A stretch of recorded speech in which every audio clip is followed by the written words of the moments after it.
দীঘার কাছাকাছি খুব বিখ্যাত জায়গা হচ্ছে মন্দারমণি। এই মন্দারমণিতে লোক সংখ্যা কম, কিন্তু এখানে এনজয় বা আনন্দটা অত্যন্ত অধিক আমরা দেখতে পাই। তবে দীঘাতে যে পরিমাণে লোকজন উপস্থিত হয় আমরা সেই তুলনায় অনেক কম। এখানে ফাঁকা ফাঁকা।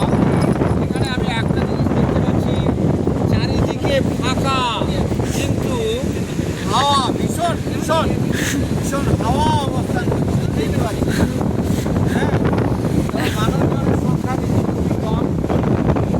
অদূর ভবিষ্যতে এই জায়গাটি দীঘার বিকল্প হিসাবে মন্দারমণি একটা স্থান দখল করবে, এই আশা আমি করছি।